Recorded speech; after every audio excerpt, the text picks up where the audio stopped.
ಬೆಂಗಳೂರು ನಗರ ಜಿಲ್ಲೆಯ ಆನೇಕಲ್ ತಾಲೂಕಿನ ಜ್ವಲಂತ ಸಮಸ್ಯೆಗಳ ಪರಿಹಾರಕ್ಕೆ ಮತ್ತು ಭ್ರಷ್ಟ ಅಧಿಕಾರಿಗಳ ವರ್ಗಾವಣೆಗೆ ಒತ್ತಾಯಿಸಿ ಆನೇಕಲ್ ಡಾಕ್ಟರ್ ಬಿಆರ್ ಅಂಬೇಡ್ಕರ್ ಯುವಕರ ಸಂಘದ ವತಿಯಿಂದ ಜೂನ್ 30ರಂದು ಪ್ರತಿಭಟನೆ ಆಯೋಜಿಸಲಾಗಿದೆ. ಪಟ್ಟಣದ ಎಸ್ಬಿ ಶಾಲೆಯ ಮೈದಾನದಿಂದ ತಾಲೂಕು ಕಚೇರಿಯವರೆಗೂ ಪ್ರತಿಭಟನಾ ಮೆರವಣಿಗೆ ನಡೆಸಿ ತಾಲೂಕು ಕಚೇರಿ ಮುಂಭಾಗದಲ್ಲಿ ಬೃಹತ್ ಪ್ರತಿಭಟನೆ ಆಯೋಜಿಸಲಾಗಿದೆ ಎಂದು ಸಂಘದ ರಾಜ್ಯ ಘಟಕದ ಅಧ್ಯಕ್ಷ ಮರಸೂರು ಎಂ ಕೃಷ್ಣಪ್ಪ ತಿಳಿಸಿದರು. ಅವರು ಪಟ್ಟಣದ ತಾಲೂಕು ಪಂಚಾಯಿತಿ ಆವರಣದ ಅಂಬೇಡ್ಕರ್ ಪ್ರತಿಮೆ ಮುಂಭಾಗದಲ್ಲಿ ಪ್ರತಿಭಟನೆಯ ಮಾಹಿತಿ ಪುಸ್ತಕ ಬಿಡುಗಡೆಗೊಳಿಸಿ ಮಾತನಾಡಿದರು. ಸಂಘಟನೆ ಪದಾಧಿಕಾರಿಗಳಾದ ಬೊಮ್ಮಸಂದ್ರ ರೇಣುಕಾ, ಕೀರ್ತನ, ಮಂಜುನಾಥ್ ಪಿ, ಕಲ್ಲುಬಾಳು, ಗ್ರಾಮ ಪಂಚಾಯಿತಿ ಸದಸ್ಯ ಕೋನಸಂದ್ರ, ಮಂಜುನಾಥ್, ಮೈಲಾರಿ, ನಂದಿನಿ ಉಪಸ್ಥಿತರಿದ್ದರು.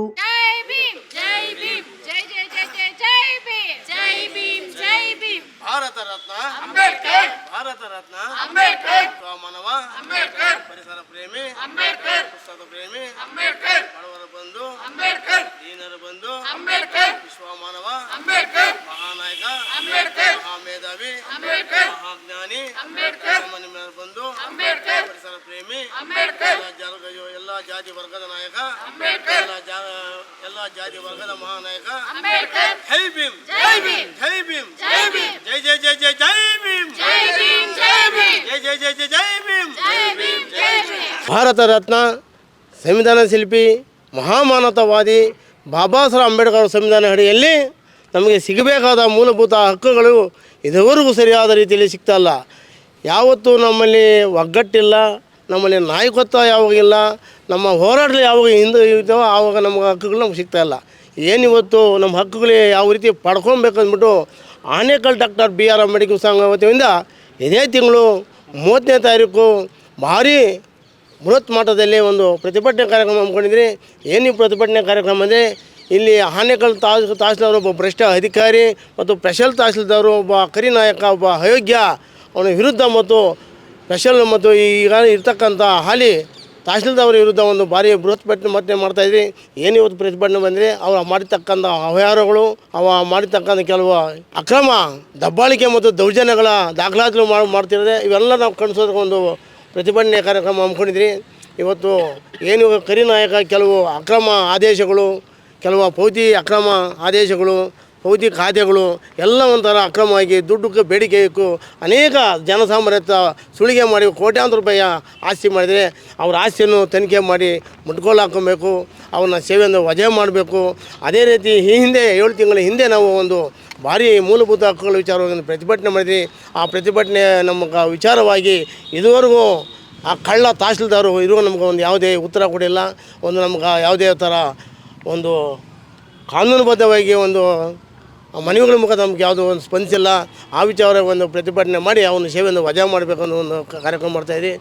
ಏನಿವತ್ತು ಭಾರತ ರತ್ನ ಸಂವಿಧಾನ ಶಿಲ್ಪಿ ಅಂಬೇಡ್ಕರ್ ಇವತ್ತು ಎಲ್ಲರೂ ಸಮಬಾಳು ಸೋದರತ್ವ ಎಲ್ಲ ಸಮಾನತೆ ಒಂದು ಸಂವಿಧಾನ ಬಂದುಕೊಟ್ರು. ಇವತ್ತು ಸಮಾನತೆ ಸಂವಿಧಾನ ಅಡಿಯಲ್ಲಿ ನಮಗೂ ಇವತ್ತು ಸರಿಯಾದ ನಮಗೆ ಹಕ್ಕುಗಳು ಸಿಗ್ತಾಯಿಲ್ಲ. ಹಕ್ಕುಗಳನ್ನ ಕೇಳೋದಕ್ಕೆ ನಾವು ಒಂದು ಭಾರಿ ಬೃಹತ್ ಪ್ರತಿಭಟನೆಯನ್ನು ನಾವು ಹಮ್ಮಿಕೊಂಡಿದ್ರಿ. ಅವ್ರನ್ನ ಈ ಸೇವೆಯಿಂದ ವಜಾ ಮಾಡಬೇಕು. ಆಮೇಲೆ ನಮ್ಮ ಕರಿ ನಾಯಕ್ ಅವರು ಹಲವಾರು ವಿಶೇಷ ತಹಸೀಲ್ದಾರು ನಕಲಿ ಆದೇಶಗಳು ಮಾಡಿದ್ದಾರೆ, ಅದನ್ನು ರದ್ದು ಮಾಡಬೇಕು. ಆಮೇಲೆ ಅಕ್ರಮವಾಗಿ ಆಸ್ತಿ ತನಿಖೆ ಮಾಡಬೇಕು, ಮುಟ್ಗೋಲು ಹಾಕ್ಕೋಬೇಕು ಅವ್ರದ್ದು. ಮತ್ತು ಈ ಹಿಂದೆ ನಾವು ನಾವೆಲ್ಲ ಅರ್ಜಿಗಳು ಕೊಟ್ಟಿದ್ದೀವಿ, ಅದಕ್ಕೇನು ಉತ್ತರ ಕೊಡ್ತಾ ಇಲ್ಲ. ಮತ್ತು 3ನೇದು ಏನಂತ ಹೇಳಿದ್ರೆ ನೆರಿಗೆ ಪಂಚಾಯಿತಿಯಲ್ಲಿ ನೆಕ್ಕುಂದಿ ಧ್ವಂಸನದಲ್ಲಿ 11 ಎಕರೆ 23 ಗುಂಟೆ ಕೆರೆ ಅಂಗಳ ಜಾಗಕ್ಕೆ ಸೇರಿದ ಜಾಗವನ್ನು ಅಕ್ರಮವಾಗಿ ಒತ್ತುವರಿ ಮಾಡ್ಕೊಂಡಿದ್ದಾರೆ. ಅದ್ರ ಬಗ್ಗೆ ನಾವು ಹೋರಾಟ ಮಾಡಿದ್ವಿ, ಅದಕ್ಕೂ ಉತ್ತರ ಇಲ್ಲ. ಮತ್ತು ಜಿಗಣಿ ಹೋಬಳಿ ಕೋಣಸಂದ್ರ ಸರ್ವೆ ನಮ್ಮ 35ರಲ್ಲಿ 10 ಗುಂಟೆ 21 ಜನ ಕಡು ಬಡವರಿಗೆ ಹಂಚಿಕೆ ಮಾಡಬೇಕಂತ ಸರ್ಕಾರ ಅಕ್ರಮವಾಗಿ ಒತ್ತುವರಿ ಮಾಡಿರುವಂಥ ಜಾಗನ ವಿರುದ್ಧ ನಾವು ಮಾಡಬೇಕಂತ ಅಂದ್ಕೊಂಡಿದ್ದೀವಿ. ಅದ್ರ ಬಗ್ಗೆನೂ ಅವರು ಒಂದು ತನಿಖೆ ಮಾಡಬೇಕು. ಮತ್ತು ಆನೇಕಲ್ ಕಡು ಬಡತನದ ಕುಟುಂಬಗಳು ಬಗರುಕ್ಕುಂ ಸಾಗುವಳಿಯಲ್ಲಿ ಮಾಡಿದ್ರೆ 57 ಹಾಕಿರೋ ಅರ್ಜಿಗಳನ್ನು ಕೂಡಲೇ ಕಾಯಂಗೊಳಿಸಬೇಕು ಅಂತೇಳಿ ಕೇಳಿದ್ದೀವಿ. ಮತ್ತು ಆನೇಕಲ್ ನಗರದಲ್ಲಿ ಅಂಬೇಡ್ಕರ್ ಭವನ ನಿರ್ಮಾಣ ಕಾಮಗಾರಿಗೆ ಅರ್ಧಕ್ಕೆ ನಿಂತು ಸದರಿ ಕಾರ್ಯಕ್ರಮ ಸಂಪೂರ್ಣವಾಗಿ ಕೂಡಲೇ ಅಂಬೇಡ್ಕರ್ ಭವನವನ್ನು ಲೋಕ ಅರ್ಪಣೆ ಮಾಡಬೇಕು ಅಂತ ಕೇಳ್ಕೊಂಡಿದ್ದೀವಿ. ಮತ್ತು Anekal doctor B R Ambedkar ಯುವಕರ ಸಂಘ ರಾಜ್ಯ ಸಮಿತಿ ವತಿಯಿಂದ ವೃದ್ಧಾಶ್ರಮಕ್ಕೆ 5 ಎಕರೆ ಜಮೀನು ಕೊಡಬೇಕು ಅಂತ ಕೇಳ್ಕೊತಾ ಇದ್ದೀವಿ. ಮತ್ತು ಆನೇಕಲ್ಲು ಅತಿ ಮುಖ್ಯವಾಗಿರೋದು ಜನಕ್ಕೆ ಬೇಕಾಗಿರೋಂಥ ಸೌಕರ್ಯ ಈಗ ನಡೀತಾ ಇಲ್ಲ. ನಮ್ಮ MLA ಅವ್ರು ಏನು ಮಾಡ್ತಾಯಿದ್ದಾರೋ ಗೊತ್ತಿಲ್ಲ. ಅವರು ಕೋಟಿಗಟ್ಟಲೆ ಖರ್ಚುಗಳು ಮಾಡಿ ಮದುವೆ ಮಾಡಿದ್ದಾರೆ. ಯಾರು ನಮ್ಮ MLA ಅವರು. ನಮ್ಮ ಜನ ಏನು ಕಷ್ಟಪಡ್ತಾ ಇದ್ದಾರೆ ಅಂತ ಅವ್ರಿಗೆ ಗೊತ್ತಾಗಲಿಲ್ಲ. ಹಾಗಾಗಿ ರೋಡ್ಗಳು ನೋಡಿ, ಮಳೆ ಬಂದರೆ ಒಂದು 2 ಅಡಿ 3 ಅಡಿ ಹಳ್ಳಗಳು. ಆ 2 ವೀಲರಲ್ಲಿ ಎಷ್ಟೋ ಜನ ಅದರಲ್ಲಿ ಬಿದ್ದು ಎದ್ದಿದ್ದಾರೆ. ನೀವು ದಿನನಿತ್ಯ ನೋಡ್ತಾ ಇದ್ದೀವಿ. ಧಾರಾಕಾರ ಮಳೆ ಬೇರೆ ಹರಿತಾ ಇದ್ದ ಅಂಥ ಜಾಗಗಳಲ್ಲಿ ಅಲ್ಲಿ ಸ್ಕೂಲ್ ವ್ಯಾನ್ಗಳಾಗಿರ್ಬೋದು, ಆಟೋಗಳಾಗಿರ್ಬೋದು, 2 ವೀಲರ್ಸ್ ಆಗಿರ್ಬೋದು, ಜನಗಳು ಗಾರ್ಮೆಂಟ್ಸ್ಗಳಿಗೆ ಹೋಗಿರೋಂಥ ಜನಗಳು ಮತ್ತು ಕೂಲಿ ಕಾರ್ಮಿಕರಿಗೆ ತುಂಬ ತೊಂದರೆ ಆಗ್ತಾಯಿದೆ. MLA ಅವರು ಕೂತ್ಕೊಂಡು ಅವರು ನೆಮ್ಮದಿಯಾಗಿ ಊಟ ಮಾಡ್ತಾಯಿದ್ದಾರೆ. ಅಲ್ಲಿ ಮಾಡಿರೋಂಥ ಮದುವೆಯಲ್ಲಿ ಬರೀ ಒಂದು ಸಣ್ಣದಾಗಿ ಒಂದು ಚೂರು ಎತ್ಕೊಂಡು ರೋಡು ವ್ಯವಸ್ಥೆ ಮಾಡಲಿಲ್ಲ ಅವರು. ಈ ಸರಿ 3ನೇ ಬಾರಿ ನಮ್ಮ MLA ಆಗಿದ್ದಾರೆ. ಅವ್ರು ಈವರೆಗೂ ನಮಗೆ ನಾವು ಕೇಳೋದವ್ರಿಗೆ ಒಂದು ರೋಡ್ ಅನುಕೂಲ ಮಾಡಿಕೊಡಿ, ಜನಗಳಿಗೆ ವ್ಯವಸ್ಥೆ ಮಾಡಿಕೊಡಿ ಅಂತಲೇ ನಾವು ಅವ್ರನ್ನ ಕೇಳೋದು. ಬೇರೆ ಏನು ಅವ್ರು ನಿಮ್ಮ ಮನೆ ಆಸ್ತಿನ ಕೊಡಿ, ನಿಮ್ಮ ಮನೆ ಊಟಕ್ಕೆ ಕೊಡಿ ಅಂತೇಳಿ ನಾವು ಅವ್ರ ಮನೆ ಬಗಲುಗಳಿಗೆ ಹೋಗಲ್ಲ. ಹಾಗಾಗಿ ಇದನ್ನು MLA ಅವ್ರಿಗೆ ಮುಟ್ಟಬೇಕು. ಹಾಗಾಗಿ ಅದೊಂದು ಇದೆ. ಮತ್ತು ಭ್ರಷ್ಟ ಅಧಿಕಾರಿ ಸಹಾಯ ಪ್ರಾಂಶುಪಾಲ ಅಭಿಯಂತರು ಚಿನ್ನಪ್ಪ ಮತ್ತು ಮಹದೇವಪ್ಪ ಈ ಕೂಡಲೇ ಅವ್ರನ್ನ ಸೇವೆಯಿಂದ ವಜಾಕರಿಸಬೇಕು ಅವ್ರನ್ನ. ಮತ್ತು ಈಗೇನು 2 ವರ್ಷಕ್ಕೆ ಮೇಲ್ಪಟ್ಟು ಯಾರು ಅಧಿಕಾರಿಗಳು ಯಾರೇ ಆಗಿರ್ಬೋದು, 2 ವರ್ಷಕ್ಕೆ ಮೇಲ್ಪಟ್ಟು ಯಾರು ಅಧಿಕಾರಿಗಳಿದ್ದಾರೆ ಅವರು ಇಲ್ಲಿ ಇರಬಾರ್ದು. ಯಾವುದೇ ಸರ್ಕಾರ ಕಚೇರಿಗಳಲ್ಲಿ ಕೆಲಸ ಮಾಡಬಾರ್ದು. ಯಾಕಂದರೆ ಅವರು ಆ ಒಂದು ಸರ್ಕಾರಿ ಕಚೇರಿಗಳನ್ನ ಅವ್ರ ಅಪ್ಪ ಆಸ್ತಿಗಳು ಮಾಡ್ಕೊಂಡ್ಬಿಟ್ಟಿದ್ದಾರೆ. ಏನೇ ಬಂದ್ರೂ ನಾನಿದ್ದೀನಿ ಅಂತೇಳಿ ಮುಂದೆ ನಿಂತ್ಕೊಂಡು ಅವ್ರಿಗೆ ಯಾರು ನಮ್ಮ ಶಿರ್ಸ್ದಾರ್ಗಾಗ್ಬೋದು, ರೆಗ್ಯುಲರ್ ತಹಶೀಲ್ದಾರ್ಗಾಗ್ಬೋದು, ಯಾರೇ ಅಧಿಕಾರಿಗಳು ಬಂದು ಅವ್ರು ಕುಮ್ಮಕ್ಕಗಳು ಕೊಡೋದು ನಾನಿದ್ದೀನಿ ಅನ್ನೋ ಥರ. ಹಾಗಾಗಿ ಅವ್ರನ್ನ ಈ 2 ವರ್ಷದ ಮೇಲೆ ಯಾರೇ ಅಧಿಕಾರಿಗಳಿದ್ರು ಅವ್ರನ್ನ ಈ ಸೇವೆಯಿಂದ ಬೇರೆ ಕಡೆ ಅವ್ರನ್ನ ವರ್ಗಾಯಿಸಬೇಕು. ಹಾಗಾಗಿ ಈ ಒಂದು 13 ಅಜೆಂಡಗಳನ್ನ ಇಟ್ಕೊಂಡಿದ್ದೀವಿ. ಹಾಗಾಗಿ ನಾವು ಈ ಸ್ವತಂತ್ರ ಒಂದು 78 ವರ್ಷ ಆದ್ರೂ ನಾವು ಇದನ್ನು ಅನುಭವಿಸ್ತಾನೆ ಬರ್ತಾಯಿದ್ದೀವಿ. ಡಾಕ್ಟರ್ ಬಿ ಆರ್ ಅಂಬೇಡ್ಕರ್ ಕೊಟ್ಟಿರೋಂಥ ಸಂವಿಧಾನನ ಯಾರು ಅರ್ಥಕೊಳ್ಳದೆ ಈ ದೇಶಕ್ಕೆ ಬೆಳಕು ತಂದುಕೊಂಡಂಥ ನಮ್ಮ ಸಾಹೇಬರು ಏನು ಕೊಟ್ಟಿದ್ದಾರೆ ಅದ್ರ ಮೇಲೆ ನಾವು ನಡೀತಾ ಇದ್ದೀವಿ. ಹಾಗಾಗಿ ನಾವು 78 ವರ್ಷ ಆಗಿದೆ ಸ್ವತಂತ್ರ ಬಂದು. ಆಮೇಲೆ ಈ ದಬ್ಬಾಳಿಕೆ, ದೌರ್ಜನ್ಯ, ಸುಲಿಗೆ, ವಂಚನೆ ಈಗ ನಡೀತಾನೆ ಇದೆ, ನಡ್ಕೊಂಡು ಬರ್ತಾನೆ ಇದೆ. ಹಾಗೆ ಸ್ನೇಹಿತರೆ, ನಾವು ನಾವು ಒಬ್ಬರಿಗೆ ಕೇಳ್ತಾ ಇಲ್ಲ, ಎಲ್ಲ ಜಾತಿ ಜನಾಂಗಕ್ಕೂ ಅನುಕೂಲ ಆಗುವಂಥ ನಾವು ಒಂದು 13 ಅಜೆಂಡಗಳು ಮುಂದೆ ಇಟ್ಕೊಂಡಿದ್ದೀವಿ. ಈ 30ನೇ ತಾರೀಕು ನಾವು ಅದನ್ನು ASP ಗ್ರೌಂಡಿಂದ ತಾಲೂಕು ಕಚೇರಿ ಮುಂದೆ ನಾವು ಬೃಹತ್ ಪ್ರತಿಭಟನೆ ಹಮ್ಮಿಕೊಂಡಿದ್ದೀವಿ. ಇದಕ್ಕೆಲ್ಲ ನಮ್ಮ ದಲಿತ ಮುಖಂಡರು, ರೈತ ಪರ ಸಂಘಟನೆಗಳು, ಕನ್ನಡ ಪರ ಸಂಘಟನೆಗಳು, ವಿದ್ಯಾರ್ಥಿ ಪರ ಸಂಘಟನೆಗಳು ಮತ್ತು ಹಲವಾರು ನಮ್ಮ ಸ್ನೇಹಿತರು ಎಲ್ಲರೂ ಬಂದು ಈ ನಮ್ಮ ಏನು ಜನಗಳಿಗೆ ಅನುಕೂಲ ಮಾಡಿಕೊಡುವಂಥ ರೀತಿಯಲ್ಲಿ ನಾವೇನು ಹಮ್ಮಿಕೊಂಡಿದ್ದೀವಿ ಹೋರಾಟಕ್ಕೆ ಎಲ್ಲರೂ ಭಾಗಿಯಾಗಬೇಕಂತೇಳಿ. ಸರ್, ನಾವು ಸುಮಾರು ಹೇಳ್ಬೇಕು ಅನ್ನೋದೇನಿದೆ ಸರ್, 24 ಗಂಟೆ ಅವರೇ ಓಡಾಡ್ತಾ ಇದ್ದಾರಲ್ಲ ರೋಡಲ್ಲಿ. ನಾವು ಹೇಳಿದ್ರೆ ಮಾತ್ರ ಜನಗಳಿಗೆ ಅರ್ಥ ಆಗುತ್ತಾ ಸರ್? ನಮ್ಮ ತಾಲೂಕು MLA ಕೇಳಿದ್ರೆ ನಾವು ಯಾರನ್ನ ಕೇಳೋಕ್ಕಾಗುತ್ತೆ? ಹಾಗಾಗಿ ನಮ್ಮ ತಾಲೂಕಲ್ಲಿ MLA 3 ಸಾರಿ ಆಗಿದ್ದಾರೆ. ಅವ್ರು ನಾವು ಕೇಳ್ಕೊತೀವಿ. ಅಧಿಕಾರಿಗಳನ್ನ ಕೇಳೋಷ್ಟು ಕೆಪಾಸಿಟಿ ನಮಗಿದೆ, ಕೇಳ್ತೀವಿ. ಮನತ್ತು ಮಾಡಲೇಬೇಕು. ಮಾಡಲೇ ಇಲ್ಲದ ಪಕ್ಷಕ್ಕೆ ಬೇರೆ ಥರ ನಾವು ಹೋರಾಟ ನಡೆಸ್ತೀವಿ. ಆದರೆ ನಾವು ಬಿಡಲ್ಲ. ನಾವು ಮಾಡೋಂಥ ಹೋರಾಟ ನಮ್ಮ ರಾಜ್ಯಕ್ಕೆ ಮುಟ್ಟಬೇಕು. ಆ ಥರ ಹೋರಾಟ ನಾವು ಮಾಡ್ತಾ ಇದ್ದೀವಿ ಡಾಕ್ಟರ್ ಬಿ ಆರ್ ಅಂಬೇಡ್ಕರ್ ಯುವಕರ ಸಂಘದಿಂದ. ಕರಿನಾಯಕ್ ಅವರು ಯಾಕೆ ಹೋರಾಟಕ್ಕೆ ಇಳಿದಿದ್ದೀವಿ ಅಂತ ಹೇಳಿದ್ರೆ, ನಮ್ಮ ಸಂಘಟನೆಯಲ್ಲಿ ಯಾಕೆ ಬಂದಿದೆ ಅಂತ ಹೇಳಿದ್ರೆ, ನಮ್ಮ ಸಂಘಟನೆ ಅಂತ ಹೇಳಿದ್ರೆ ಇಡೀ ರಾಜ್ಯಕ್ಕೆ ಗೊತ್ತು ನಮ್ಮ ಸಂಘಟನೆ ಬಗ್ಗೆ. ಆಮೇಲೆ ಟೈಮ್ ಸೆನ್ಸ್ ಇಲ್ಲ ಅವ್ರಿಗೆ. 10:00 ಈಗ ಸುತ್ತೋಲೆ ಓಡಿಸಿದ್ದಾರೆ. 10:10 ಇರಬೇಕಂತ. ಇವರು ಬರೋದು ಎಷ್ಟೊತ್ತಿಗೆ? 1 ಗಂಟೆ 2 ಗಂಟೆ.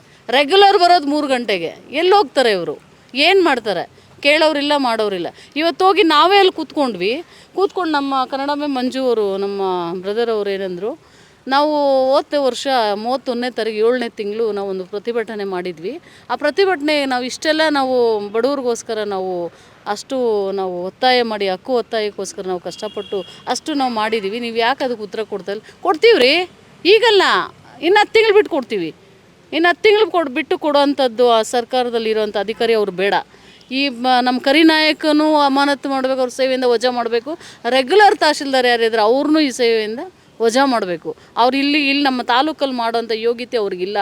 ಯಾಕಂದರೆ ನಾವು ಈ ತಾಲೂಕಲ್ಲಿ ಹುಟ್ಟಿ ಈ ತಾಲೂಕಲ್ಲಿ ಬೆಳೆದು ನಾವು ಇಷ್ಟು ವರ್ಷ ನಾವು ಸೋಷಲ್ ಸರ್ವಿಸ್ಗಳಲ್ಲಿ ನಾವು ಮುಂದುವರ್ಕೊ ಬಂದಿರೋ ಈ ಥರ ವರ್ಸ್ಟ್ ಅಧಿಕಾರಿಗಳು ಯಾವತ್ತೂ ಬಂದಿಲ್ಲ.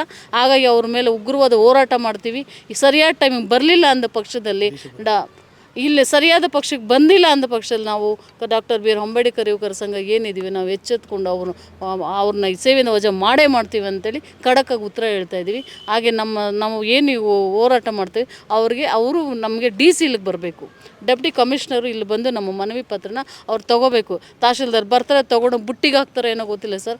ಅದಕ್ಕೋಸ್ಕರ ನಾವು ಸಾವಿರಾರು ಜನಸಂಖ್ಯೆ ಸೇರಿ ನಾವು ಹೋರಾಟ ಮಾಡೋದು ಬಡವ್ರಿಗೋಸ್ಕರ, ಬಡವ್ರಿಗಾಗಿರೋ ಅನ್ಯಾಯಕ್ಕೋಸ್ಕರ, ಬಡವ್ರಿಗೋಸ್ಕರನೇ ಸರ್ ನಾವಿದೆಲ್ಲ. ಹಾಗಾಗಿ ನಮ್ಮ ಮಾನ್ಯ MLA ಅವ್ರಿಗೂ ಹೇಳ್ತಾ ಇದ್ದೀವಿ, ಶಾಸಕರಾಗಿ ಈ 3ನೇ ಬಾರಿ MLAಗಳಾಗಿದ್ದಾರೆ. MLA ಬಡವ್ರ ಕಷ್ಟನ ನೋಡಿ ಹೊರಗಡೆ ಬನ್ನಿ, ಟ್ಯಾಪೆ ಹಾಕೋ ಕೆಲಸ ಮಾಡಬೇಡಿ.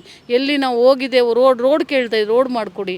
ಆಮೇಲೆ ನಮ್ಮ PWD ಅವ್ರಿಗೂ ನಾವು ಮನವಿಗಳು ಕೊಡ್ತೀವಿ. ನಿಮ್ಮೊಬ್ಬರ ಮೇಲೆ ನಾವು ಒತ್ತಾಯ ಮಾಡಲ್ಲ.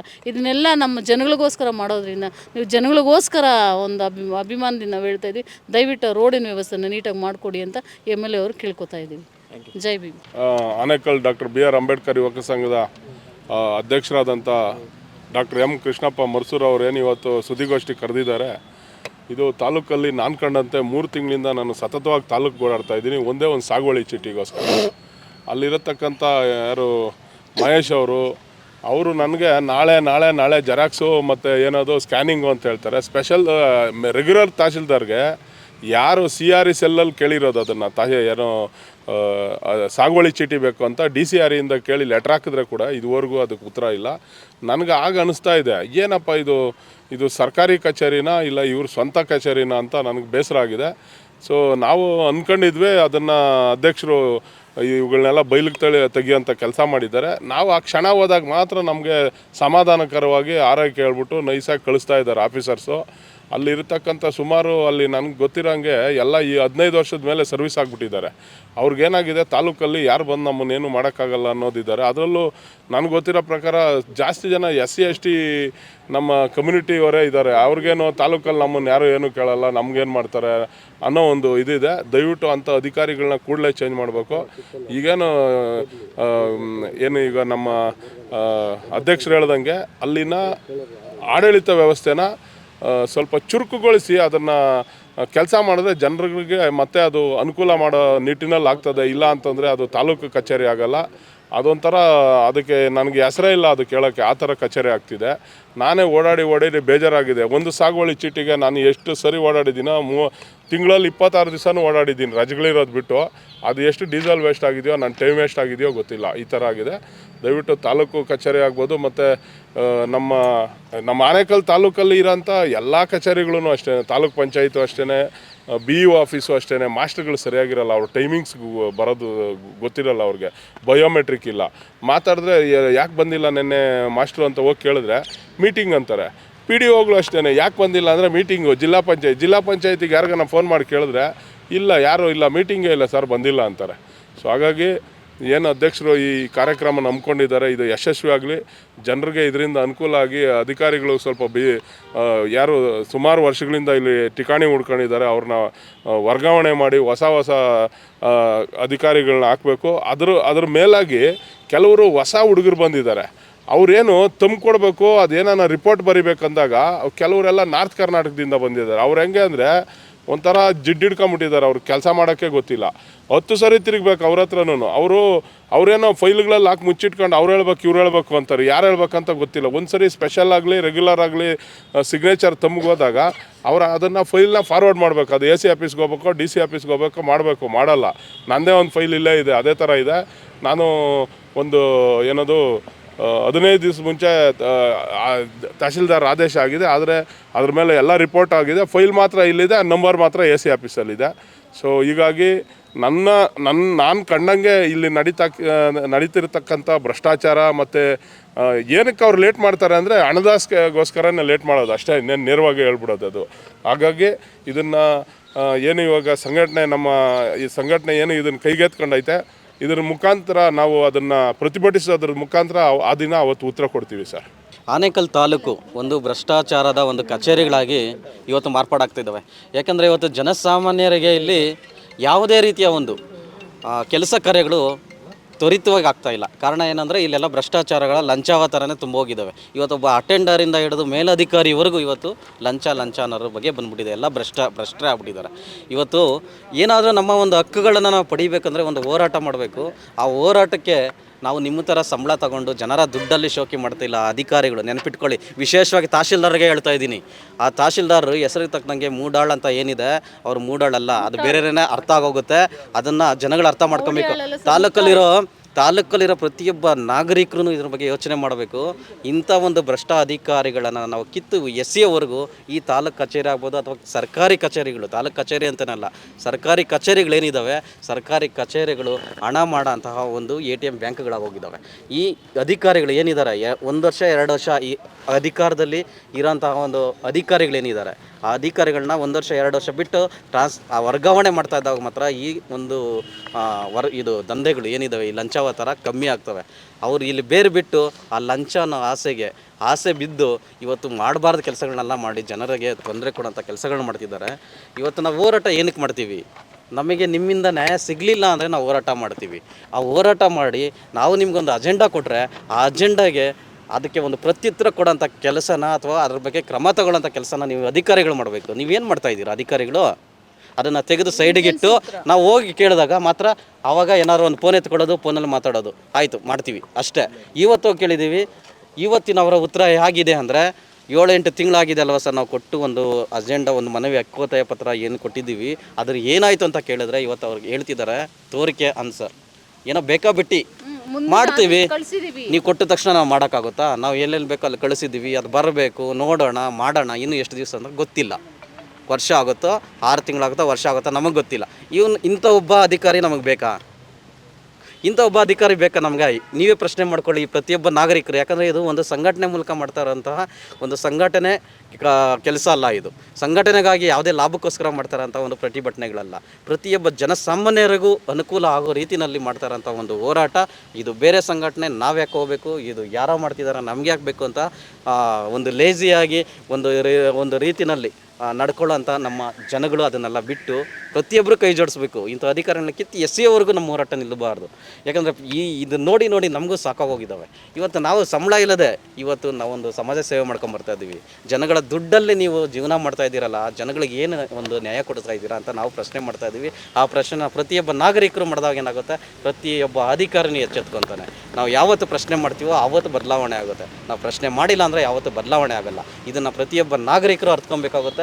ಈ ಒಂದು ಹೋರಾಟಕ್ಕೆ ಹೆಚ್ಚಿನ ಒಂದು ಜನಸಂಖ್ಯೆ ಏನು, ನಮ್ಮ ಆನೇಕಲ್ ತಾಲೂಕಿನಲ್ಲ ಎಷ್ಟು ಒಂದು ತಾಲೂಕಿನಲ್ಲಿ ಎಷ್ಟು ಪಂಚಾಯಿತಿಗಳಿದ್ದಾವೆ, ಎಷ್ಟು ಹಳ್ಳಿಗಳಿದ್ದಾವೆ, ಪ್ರತಿಯೊಬ್ಬರಿಗೂ ಸಂಬಂಧಪಟ್ಟಿರೋದ್ರಿಂದ ಎಲ್ಲ ಕಡೆ ಎಲ್ಲ ಒಂದು ಜನಗಳು ಈ ಒಂದು ಪ್ರತಿಭಟನೆಯಲ್ಲಿ ಭಾಗಿಯಾಗಿ ಬೃಹತ್ ಒಂದು ಹೋರಾಟವನ್ನು ಮಾಡ್ತಾ ಇಂಥ ಅಧಿಕಾರಿಗಳನ್ನ ನಾವು ಅಮಾನತು ಮಾಡದ ತನಕ ನಾವು ಒಂದು ಹೋರಾಟಕ್ಕೆ ಒಂದು ಭಾಗಿಯಾಗಿ ಯಶಸ್ವಿಗೊಳಿಸೋಣ ಅಂತ ಈ ಮೂಲಕ ನಿಮ್ಮನ್ನ ಎಲ್ಲರನ್ನು ನಾವು ಒಂದು ಮನಪೂರ್ವಕವಾಗಿ ಆಹ್ವಾನಿಸ್ತಾ ಇದ್ದೀವಿ. ದಯವಿಟ್ಟು ಎಲ್ಲ ಬಂದು ಇದಕ್ಕೊಂದು ಕೈ ಜೋಡಿಸಿ ಇದನ್ನು ಯಶಸ್ವಿಗೊಳಿಸ್ಬೇಕಂತ ಈ ಮೂಲಕ ಕೇಳ್ಕೊತಾ ಇದ್ದೀವಿ.